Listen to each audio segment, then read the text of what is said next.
In my previous video, I taught you about classifications of sentence and gave you a detailed view about assertive and interrogative sentence as well, right? And today in this video, I'm going to teach you about imperative sentence, optative sentence and exclamatory sentence, right? But before moving on to the video, I need to introduce myself. Hey, hi guys, this is Anup Sarkar and this is my Pathshala and you are most welcome to Winglish Pathshala. So চলে এলাম বোর্ডে। এবার আজকে পড়াবো ফার্স্টে ইম্পেরাটিভ sentence বা অনুজ্ঞাসূচক বাক্য।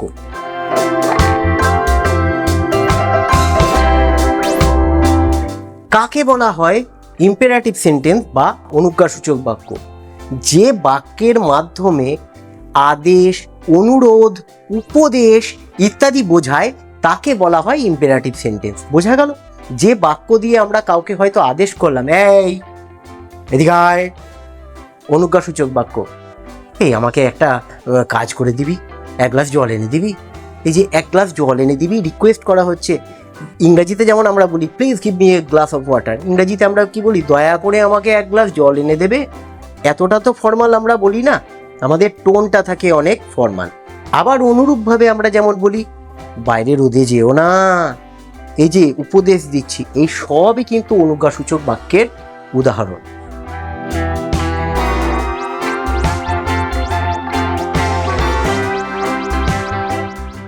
কি লিখলাম? Which sentence expresses advice, request, order, etc. is called, এখানে আর লিখলাম না, imperative sentence. ইজি, কোনো ব্যাপার না, বাংলা তো আগেই বলে দিয়েছি। এক্সাম্পল কি হতে পারে?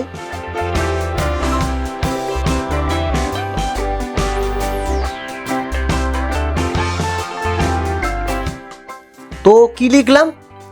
Don't run in the sun. Please give me a glass of water. R stand up on the bench. একটা জিনিস যদি লক্ষ্য করেন, এই বাক্যের যে ফরমেশন সেটা কি হয়, এখানে সাবজেক্ট কিন্তু দেখা যাচ্ছে না। অর্থাৎ এটাকে খেয়াল রাখতে হবে, এর যে ফরমেশনটা সাবজেক্ট ইনভিজিবল থাকে, সাবজেক্ট ইনভিজিবল থাকে, তারপরে ভার্ব, তারপরে অবজেক্ট। একেবারে অ্যাসার্টিভ সেন্টেন্সের মতোই। আর অ্যাসার্টিভ সেন্টেন্স বলতে মনে পড়লো, এই যে আমি ক্লাসটা নিচ্ছি এটা তখনই আপনাদের কাছে অনেক এফেক্টিভ হবে যদি আগের ক্লাসটা আপনারা মিস করে না থাকেন। আর যদি অলরেডি মিস করে গিয়ে থাকেন, অবশ্যই মিস করে গেছেন, তা আমি ওপরে আই বাটনে লিঙ্ক দিয়ে দিচ্ছি, একবার ওটাকে দেখুন। ওটাকে দেখার পরে অ্যাসার্টিভ আর ইন্টারোগেটিভ এই দুটো ওখানে বুঝিয়েছিলাম, ওটা দেখে নিলে, ওটার ফরমেশনগুলো বুঝে নিলে, ওদের যে ফরমেশনগুলো আমি বুঝিয়েছি সেইগুলো যদি আপনারা বুঝে নেন, তখন এটা অনেকটা ইজিয়ার হয়ে যাবে বা এগুলো বুঝতে অনেক বেশি হেল্পফুল হবে, রাইট? যেমন ওখানে অ্যাসার্টিভ সেন্টেন্সে যে ফরমেশনটা ছিল সাবজেক্ট ভার্ব অবজেক্ট, ওই রকমই এটা, কিন্তু এখানে সাবজেক্টটা থাকছে ইনভিজিবল অবস্থায়। এখানে দেখবেন সাবজেক্ট কিন্তু নেই। Give me a glass of water কাকে বলা হচ্ছে? You give me a glass of water এরকম তো বলা হচ্ছে না। Please you give me a glass of water এরকম কি বলা হচ্ছে? হচ্ছে না। ইম্পারেটিভ সেন্টেন্সের সাবজেক্টটা মূলত ইনভিজিবল অবস্থাতেই থাকে। তো যাই হোক, এবার চলে যাব অপটেটিভ সেন্টেন্সে।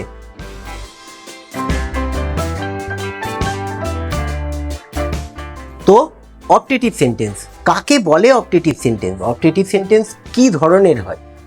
মানে প্রার্থনা সূচক বাক্য, নামেই বোঝা যাচ্ছে যে প্রার্থনা আছে। মনের কোনো ইচ্ছা, আকাঙ্ক্ষা বা প্রার্থনা ইত্যাদি বোঝালেই যে বাক্যের দ্বারা বোঝাবে তাকে বলা হবে অপটেটিভ সেন্টেন্স, অর্থাৎ প্রার্থনা সূচক বাক্য।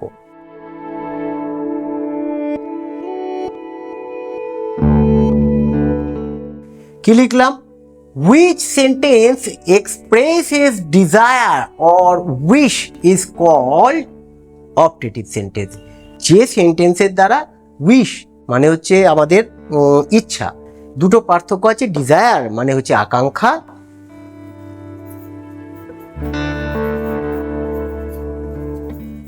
আর উইশ মানে হলো ইচ্ছা।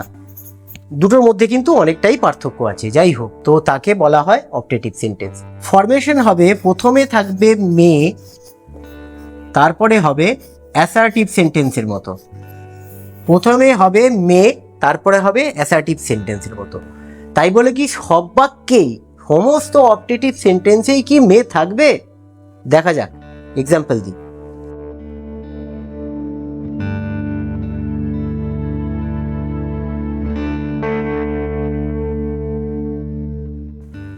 এখানে কি লিখলাম? মে ইউ লিভ লং, তুমি দীর্ঘজীবী হও। মে গড ব্লেস ইউ, ভগবান তোমার মঙ্গল করুন, তোমাকে আশীর্বাদ পুষ্ট করুন। আর এখানে কি লিখলাম?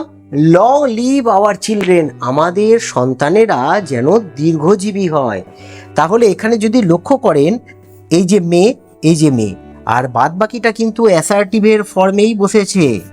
এখানে কিন্তু এরা অ্যাসার্টিভকেই ফলো করছে।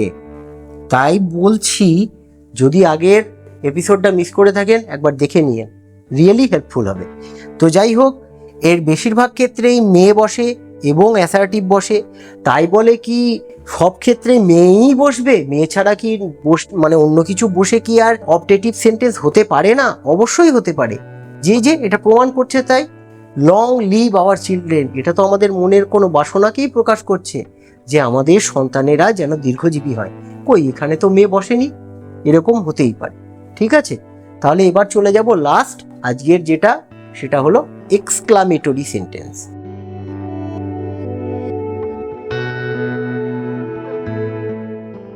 এক্সক্লামেটরি সেন্টেন্স বা বিস্ময়সূচক বাক্য নামেই কিন্তু এর সংজ্ঞা লেখা রয়েছে। যে বাক্যের দ্বারা বিস্ময় প্রকাশ করা হবে। বিস্ময় কীরকম? হঠাৎ মনের কোনো রাগ বা যন্ত্রণা, ক্ষোভ, দুঃখ, ভালো লাগা ইত্যাদি হঠাৎ কোনো বাক্যের মাধ্যমে প্রকাশ পাবে, তখন তাকে বলা হবে বিস্ময়সূচক বাক্য। ঠিক আছে, ইংরেজিতে কি হয় লিখে দিচ্ছি।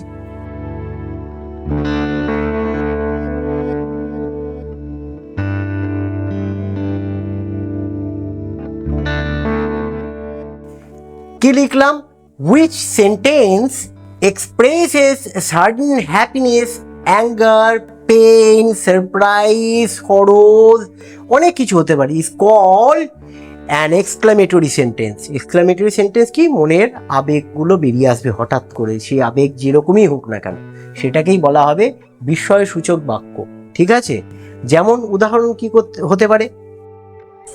alas, he is no more.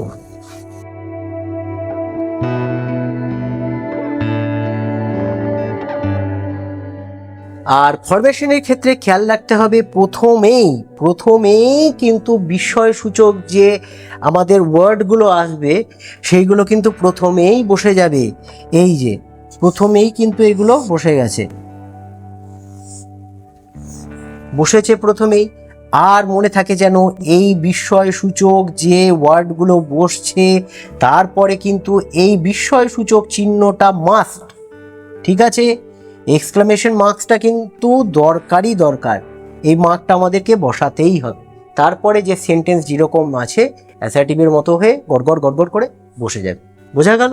আর কোনো ব্যাপার না, প্রথমে থাকবে যে এক্সক্লামেশন ওয়ার্ড বসছে সেটা, তারপরে এক্সক্লামেশন মার্ক এবং তারপরে অ্যাসার্টিভের নিয়ম। ফরমেশন আমি একবার লিখে দিই। প্রথমে বসবে এক্সক্লামেশন ওয়ার্ড, তারপরে বসবে এক্সক্লামেশন মার্ক মানে এই যে চিহ্ন, আর তারপরে বসবে অ্যাসার্টিভের নিয়মে যা আছে। তো এই ছিল আজকের বিষয়। আশা করছি আমি ভালো মতো বোঝাতে পেরেছি। So that's it for today's class. I hope this class is going to be really very helpful. আর যদি তাই মনে হয় একটা লাইক করে দিয়েন।